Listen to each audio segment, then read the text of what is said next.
സ്ത്രീധന പീഡന മരണങ്ങളുടെ കാര്യത്തിൽ അല്ലെങ്കിൽ സ്ത്രീധന പീഡന കൊലപാതകങ്ങളുടെ കാര്യത്തിൽ ഒന്നാമതായി എത്താൻ അല്ലെങ്കിൽ എനിക്ക് തോന്നുന്നു ഇപ്പോൾ ഒന്നാം സ്ഥാനത്താന്ന് തോന്നുന്നു കേരളം അല്ലേ, മത്സരിച്ചുകൊണ്ടിരിക്കുന്ന ഒരു സംസ്ഥാനമാണ് നമ്മുടേത്.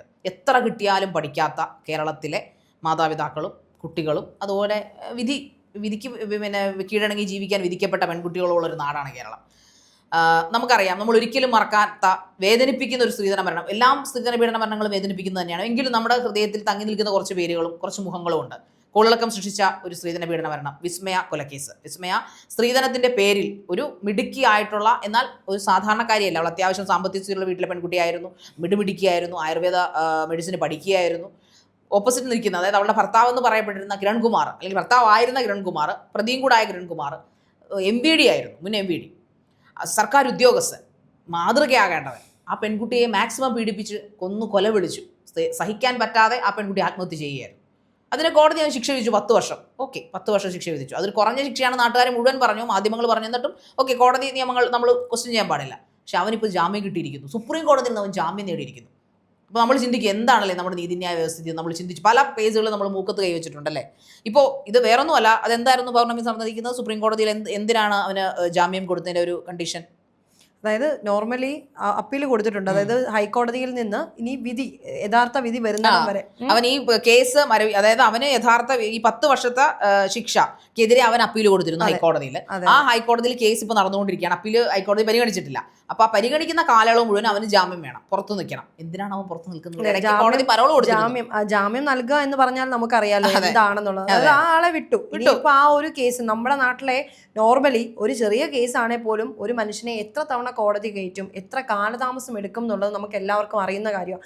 ഇത്രയും വലിയൊരു കേസിൽ, അല്ലെങ്കിൽ ഒരു യുവതിയുടെ ആത്മഹത്യക്ക് വരെ കാരണമായ ഒരു കേസിലെ പ്രതിയെ 10 വർഷം തടവിന് ശിക്ഷിച്ചു. ആ 10 വർഷത്തെ തടവ് പോലും കഴിയാൻ വയ്യ, അത് കിടക്കാൻ വയ്യ. അതുകൊണ്ട് അതിനെതിരെ അപ്പീൽ പോയിട്ട് ആ ആളുടെ അപ്പീൽ സുപ്രീം കോടതി ശരിവെച്ചിട്ട് ജാമ്യം അനുവദിച്ചു കൊടുത്തേക്കാണ്. അതായത് ഇനി ഹൈക്കോടതി ഇത് പരിശോധിച്ച് ഇനി യഥാർത്ഥ ശിക്ഷാവിധി വരുന്നിടം വരെ, അതിന് ഏത് കാലത്ത് വരും, എപ്പോൾ വരും, ഇതൊന്നും നമുക്കറിയില്ല. വന്നാൽ പറയാൻ വന്നു എന്ന്.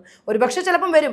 ഈ പറയുന്ന കിരൺ 55, 60, 70 വയസ്സാകുമ്പോൾ ശരിക്കും വരുമായിരിക്കും. കാരണം നമ്മുടെ ഒരു നാട്ടിലെ മുഴുവൻ രീതികൾ പരിശോധിക്കുമ്പോൾ മനസ്സിലാവുന്നത് ഒരു ശിക്ഷയും കൊടുക്കേണ്ട സമയത്ത് കൊടുത്തൊരു ചരിത്രം ഇവിടെ ഇല്ല.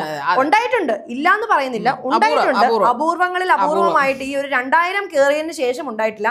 പക്ഷെ പലയിടത്തും നിന്ന് വായിച്ചിട്ടുണ്ട്. ഇവിടെ വധശിക്ഷയാണെങ്കിൽ പോലും 1984 അല്ലെങ്കിൽ ആ ഒരു കാലഘട്ടത്തിലൊക്കെ നടന്നിരുന്നു എന്ന് മനസ്സിലാക്കുന്നുണ്ട്. പക്ഷെ 2000 കയറിയതിന് ശേഷം അർഹിക്കുന്നവർക്ക് പോലും ശിക്ഷ ഇവിടെ ഇല്ല. അതുകൊണ്ട് തന്നെയാണല്ലോ നമ്മുടെ നാട്ടിലെ ക്രൈമുകൾ വളരുന്നത്. പക്ഷേ ഇങ്ങനെ ഒരു ജാമ്യം അനുവദിച്ചു കൊടുത്തപ്പോൾ ശരിക്കും നമ്മുടെ ഒരു ജനവികാരം അല്ലെങ്കിൽ ഒരു രോക്ഷം, നമുക്ക് എല്ലാവർക്കും അതിൽ എതിർപ്പാണ്. ഭൂരിഭാഗം ആളുകളും അല്ലെങ്കിൽ മനസ്സുള്ളവർ, അല്ലെങ്കിൽ ആ ഒരു കുട്ടിയോട് സഹതാപമുള്ളവർ, സ്നേഹമുള്ളവർ, ആ ഒരു അവസ്ഥ ചിന്തിച്ചു നോക്കുന്ന ഏതൊരു സാധാരണക്കാരനും ഈ ഒരു വിധിയോട് യോജിക്കാൻ പറ്റില്ല. അതുപോലെ തന്നെ ഞങ്ങൾക്കും യോജിക്കാൻ പറ്റില്ല. പക്ഷേ നമ്മുടെ നീതിന്യായ വ്യവസ്ഥ ഇങ്ങനെയുള്ള കാര്യങ്ങൾ ചെയ്യുമ്പോഴും ജനവികാരങ്ങൾക്കും അല്ലെങ്കിൽ ജനങ്ങൾക്കും യാതൊരു വിലയും കൽപ്പിക്കുന്നില്ല എന്നതും സത്യം തന്നെയാണ്. അതിന്റെ ഒരു ഉത്തമ ഉദാഹരണമാണ് ശാരിക നമ്മുടെ ഇന്നത്തെ ഈ ഒരു വാർത്ത വന്നതിന് ശേഷം ആളുകളുടെ പ്രതികരണങ്ങൾ. അതൊന്ന് പറഞ്ഞു. നമ്മുടെ ഇന്നത്തെ ഡിബേറ്റിൽ നമ്മൾ വെച്ചിരിക്കുന്ന ഒരു കാര്യം, ജനങ്ങളുടെ വികാരങ്ങളൊന്ന് കോടതി ആയാലും ഇതിന്റെ നിയമസ്ഥരൊന്ന് അറിയണമെന്ന് നമുക്ക് അങ്ങനെ ഒന്ന് തോന്നി. ആ ഡിബേറ്റിൽ ഇത് ഇപ്രാവശ്യം അതും കൂടി ഇൻക്ലൂഡ് ചെയ്യുകയാണ്. നമ്മളിത് കോടതിയുടെ നിയമത്തെ മാനിക്കാതിരിക്കുന്നതുകൊണ്ടല്ല,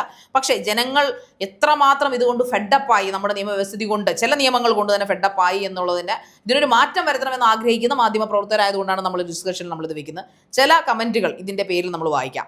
പേരുകൾ നമ്മൾ പരാമർശിക്കുന്നില്ല. അതിൽ ഒരു സ്ത്രീ പറഞ്ഞിരിക്കുന്ന കമന്റാണ്, സർവീസിൽ തിരികെ കയറ്റി മറ്റൊരു കല്യാണം കഴിക്കാനുള്ള അവസരം കൂടി ബഹുമാനപ്പെട്ട കോടതിയിൽ നിന്നുണ്ടാവണം. വളരെ വളരെ ഭവ്യതയോടെയും ബഹുമാനത്തോടെയും കൂടെ കേട്ടോ ആവശ്യപ്പെട്ടത്. വായിക്ക്. അതായത് സന്തോഷം, വിസ്മയം, അടുത്ത വിസ്മയത്തോടാനുള്ള സമയം കൊടുത്തതാ വല്ലാത്ത നിയമവ്യവസ്ഥകൾ. അതായത് അടുത്ത വിസ്മയെ തേടാനുള്ള ഒരു അവസരം കോടതിയായിട്ട് വെച്ചു കൊടുത്തു എന്നാണ്. അതും ഒരു സ്ത്രീ തന്നെയാണ് പറഞ്ഞിരിക്കുന്നത്. അതെ. അടുത്തത് പറഞ്ഞിരിക്കുന്നത്, ഇനി അടുത്ത കെട്ടിനുള്ള താലുകൂടി പണിയിപ്പിച്ച് കൊടുക്കണം കോടതി. കാരണം അടുത്ത കൊച്ചിനെ കൂടി കൊല്ലാനുള്ളതല്ലേ ഇവന്, കഷ്ടം. അതെ. പിന്നെ പറയേണ്ട ഒരു പുരുഷൻ പറഞ്ഞിരിക്കുന്ന കാര്യമാണ്, നമ്മുടെ നാടും കോടതിയും നമ്മുടെ നാട് നമ്മുടെ കോടതി ഇതല്ല ഇതിനപ്പുറവും നടക്കും. കാരണം ഇതെല്ലാം പ്രഡിക്റ്റബിൾ ആണ്. നമ്മുടെ നാട്ടിൽ ഇങ്ങനെയൊക്കെ നടക്കുള്ളൂ എന്ന് ഇവിടെയുള്ള ആളുകൾക്കും നല്ല രീതിയിൽ അറിയാം എന്നുള്ളതിൻ്റെ ഒരു തെളിവാണ്. അത് വേറൊരു നല്ല കമന്റ് വന്നിട്ടുണ്ട്. ഇതാണ് നമ്മുടെ നാടിന്റെ പ്രത്യേകത. ഒരു കൊലപാതകം ചെയ്ത് ജയിലിൽ പോയതിനേക്കാൾ ആരോഗ്യവാന്മാരാക്കി അവരെ തിരിച്ചുവിടുന്ന നിയമം നമുക്കുള്ളത്. ആർക്കും ആരെയും കൊല്ലാം, പിടിച്ചു പറിക്കാം, പീഡിപ്പിക്കാം, എന്ത് തോന്നിയവാസവും കാണിക്കാം. അതിനുള്ള ശിക്ഷ കുറച്ചു നാൾ ജയിലിൽ കൊണ്ടുപോയി നല്ല അടിപൊളി ഫുഡ് കഴിച്ച് വിശ്രമിക്കണം. അതാണ് അതിനുള്ള ശിക്ഷ. ആഹാ, അന്തസ്. അതെ, ബാക്കി വായിക്കാൻ പറ്റത്തില്ല. വളർന്നു വരുന്ന തലമുറയ്ക്ക് എന്ത് സന്ദേശമാണ് നിയമം കൊടുക്കുന്നത്? ശിക്ഷ ചെയ്താൽ പോലീസ് പിടിക്കും, 2 വർഷം സർക്കാർ ചിലവിൽ ഭക്ഷണം, സൂപ്പർ സ്പെഷ്യാലിറ്റി ആരോഗ്യ പരിരക്ഷ, പിന്നെ വെറുതെ വിടുക. അതായത് നമ്മുടെ നാട്ടിലെ നിയമത്തെ പറ്റി ആളുകൾക്കൊക്കെ നല്ല ബോധ്യമുണ്ട്. അവർ പ്രതികരിക്കാൻ പറ്റുന്ന മാധ്യമങ്ങളിലൂടെ പ്രതികരിക്കുന്നുണ്ട്. പക്ഷേ ഇതൊന്നും കാണാൻ ഒരു കോടതിയും ഇല്ല. നമ്മുടെ കോടതിയിലുള്ള ഈ പറയുന്ന ബഹുമാനപ്പെട്ട ജഡ്ജി അടക്കമുള്ള ആളുകൾ മനുഷ്യർ തന്നെയല്ലേ? നിങ്ങളുടെ ഒന്നും മനസ്സിനൊരു മനസാക്ഷി തോന്നുന്നില്ലേ? ഇങ്ങനെയുള്ള ശരിക്കും നമ്മുടെ നാട്ടിൽ എഴുതി വെച്ചിരിക്കുന്ന നിയമങ്ങൾ നമ്മൾ മുൻപും പറഞ്ഞ പോലെ ആ പുസ്തകങ്ങളിൽ അങ്ങനെ അടഞ്ഞു തന്നെ കിടക്കുകയാണ്. ഇതൊന്നും പുറത്തേക്ക് എടുക്കുന്നില്ല അല്ലേ? ശരി. അതെ, വേറൊരു കമന്റ് ആണ്. എങ്ങനെ കുറ്റകൃത്യങ്ങൾ ഇല്ലാതിരിക്കും? അമ്മാതിരി പ്രോത്സാഹനമല്ലേ കൊടുക്കുന്നത്? ഇനി കോടതിയിൽ പോയി ജോലി കൂടി തിരികെ വാങ്ങിയാൽ ശുഭം. സത്യമല്ലേ? ഇനിയിപ്പോൾ അതിനും അവൻ മടിക്കത്തില്ല. കാരണം അവൻ MBD ആയിരുന്നു, അന്തസ്സുള്ളൊരു ജോലി. ഇവനൊക്കെ എങ്ങനെയാണ് പഠിച്ച്? ശരിയാണ്, പഠനവും വിവേകവും ദയയും തമ്മിൽ ഒരുപാട് അന്തരമുണ്ടെന്ന് നമ്മുടെ ജീവിതം നമ്മളെ പഠിപ്പിക്കും. കാരണം ഒരുത്തന് ഒരുപാട് ക്വാളിറ്റി ഉണ്ടെന്ന് കരുതി അവൻ ദയവുള്ളവനാവണമെന്നില്ല, അവന് വിവേകമുള്ളവനാവണമെന്നില്ല. അതൊക്കെ ഹൃദയത്തിൽ നിന്ന്, നമ്മുടെ ജീവിതത്തിൻ്റെ ഒരു സിറ്റുവേഷനിൽ നിന്ന് നമ്മൾ സ്വയം രൂപീകരിച്ചെടുക്കേണ്ട ഒരു കാര്യമാണ്. ഒരിക്കലും വിദ്യാഭ്യാസം മനുഷ്യനെ നല്ലവനോ സത്യസന്ധനോ ഈ പറയപ്പെടുന്നില്ല ദയാലുവോ ഒന്നും ആക്കില്ല.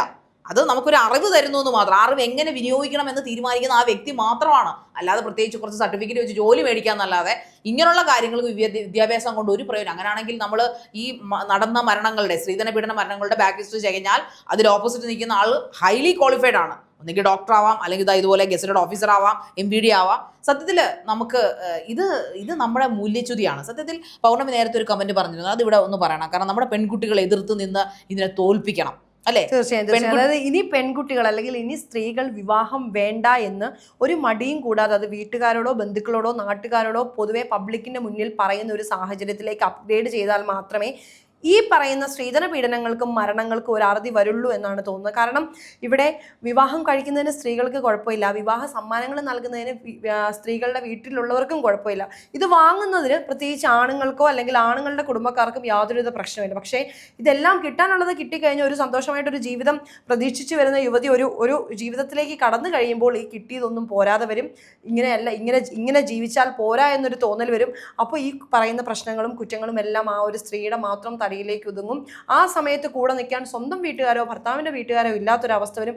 അങ്ങനെയുള്ളപ്പോൾ എന്തിനാണ് വിവാഹം കഴിക്കുന്നത് എന്ന് എപ്പോൾ പെൺകുട്ടികൾ ചിന്തിച്ചു തുടങ്ങുന്നു, അപ്പോൾ ഈ പറയുന്ന പ്രശ്നങ്ങൾക്ക് ഒരു പരിധിവരെ പരിഹാരമാകുമെന്നാണ് കരുതുന്നത്. അപ്പോഴും ചിന്തിക്കും, ഈ വാക്കുകളെ വളച്ചൊടിച്ച് ദ്വയാർത്ഥ പ്രയോഗങ്ങൾ നടത്താനും ആ രീതിയിൽ ചിന്തിക്കുന്ന ആളുകളും ഒക്കെ ഉണ്ടാകും. പക്ഷെ എല്ലാവരുടെയും ഒന്നും ആഗ്രഹങ്ങൾക്കും ചോദ്യങ്ങൾക്കും മറുപടി പറഞ്ഞുകൊണ്ട് നമുക്ക് മുന്നോട്ട് പോകാൻ പറ്റില്ല. പക്ഷേ ഒരു വിവാഹം കഴിച്ചാൽ മാത്രമേ കുടുംബജീവിതം ഉണ്ടാകുള്ളൂ, അല്ലെങ്കിൽ കുഞ്ഞുങ്ങളാണ് ഒരു ലൈഫിൽ ഏറ്റവും ഇമ്പോർട്ടൻ്റ് ആയിട്ടുള്ള ഘടകം എന്ന് ചിന്തിക്കുന്ന ആ ഒരു സമൂഹമൊന്നും അല്ല ഇപ്പോൾ ഉള്ളത്.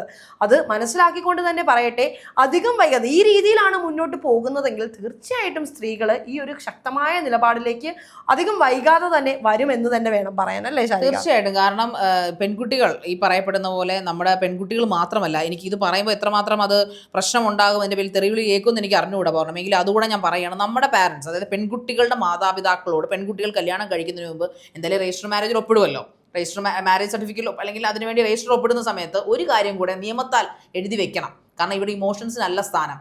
കല്യാണം കഴിച്ചു പോകുന്ന പെൺകുട്ടിക്ക് ഏതൊരവസ്ഥയിലും പ്രശ്നം ഉണ്ടായാൽ മാതാപിതാക്കൾ തിരിച്ച് അവളെ പഴയ അധികാരത്തോടു കൂടിയും അതേ അവകാശത്തോടു കൂടിയും അവളുടെ സ്വന്തം വീട്ടിലേക്ക് വിളിച്ചുകൊണ്ട് വന്ന് താമസിപ്പിക്കണം എന്നൊരു മുദ്രപത്രത്തിൽ ക്ലോസ് കൂടെ വെക്കണം എന്നാണ് എനിക്കിതിൽ. അതൊരു പുതിയ നിയമമാക്കി തന്നെ കൊണ്ടുവരണം. കാരണം കാലം വളരെ മോശമാണ്. ഇപ്പോൾ നമുക്കറിയാം, കുറച്ച് അതും കൂടെ കോട്ട് ചെയ്ത് നമ്മളിത് അവസാനിപ്പിക്കുകയാണ്. വേറൊന്നുമല്ല, 2 ദിവസത്തിനും തിരുപ്പൂർ നടന്ന സംഭവം തമിഴ്നാട്ടിലാണ് നടന്നിരിക്കുന്നത്. 70 ലക്ഷത്തിന്റെ വോൾവോ കാറും 100 പവനും കൊടുത്ത കോടീശ്വര കല്യാണം. ആ കല്യാണത്തിന് ആ പെൺകുട്ടി സ്വന്തം കാർ ഓടിച്ചിട്ട് ആത്മഹത്യ ചെയ്യുമായിരുന്നു. സ്ത്രീധന പീഡനം. ആ കല്യാണം കഴിഞ്ഞ 6ാമത്തെ ദിവസത്തെ പീഡനം. ഏപ്രിൽ മാത്രമാണ് കല്യാണം കഴിഞ്ഞിട്ട് ഏതാണ്ട് 2.5 മാസം തികഞ്ഞതേ ഉള്ളൂ. ഇത്രയും കോടികൾ കൊടുത്ത കോടീശ്വര വ്യാപാരിയുടെ മകൾ രാജകുമാരിയെ പോലെ 28-ാം വയസ്സിൽ, അവൾ 20-ാം വയസ്സിലല്ല വിവാഹം കഴിച്ചു, 22-ാമത്തെ വയസ്സിൽ കഴിച്ചൊരു പെൺകുട്ടി അപ്പ എന്നെ തിരിച്ചു കൊണ്ടുപോയി, എനിക്കിവിടെ ഭയങ്കര മോശമായിട്ടുള്ള അനുഭവമാണെന്ന് പറഞ്ഞപ്പോൾ അപ്പനും അമ്മയും പറഞ്ഞത് നീ അവിടെ എങ്ങനെയെങ്കിലും അഡ്ജസ്റ്റ് ചെയ്യാനാണെന്നാണ് പറയുന്നത്. അതിന് ഒരു അപ്പനും അമ്മയും പറയാൻ പാടില്ല. ഇത് തമിഴ്നാട്ടിൽ നടന്ന കാര്യം മാത്രമല്ല, ഇത് ഒരു കാര്യം തമിഴ്നാട്ടിൽ നമ്മളിപ്പോൾ പറഞ്ഞതേ ഉള്ളൂ, പക്ഷെ ഇത് കേരളത്തിൽ നടക്കുന്ന ഒരു കാര്യമാണ്. സമൂഹത്തെ ഭയന്ന് നമ്മുടെ കുഞ്ഞിന്റെ ജീവനാണോ വലുത്, നിങ്ങൾക്ക് കല്യാണ ചെറുക്കൻ്റെ അല്ലെങ്കിൽ അവരുടെ കല്യാണമാണോ വലുത്, നിങ്ങൾ ചിന്തിക്കണം. കാരണം പെൺകുട്ടികൾക്കൊരു ക്ലോസ് ആയിട്ട് തന്നെ കല്യാണ വേളയിൽ എന്നാലേ ഞങ്ങൾ ഇനി കല്യാണം കഴിക്കത്തുള്ളൂ പെൺകുട്ടികൾ അങ്ങോട്ട് തീരുമാനിക്കുക, അത്ര തന്നെ.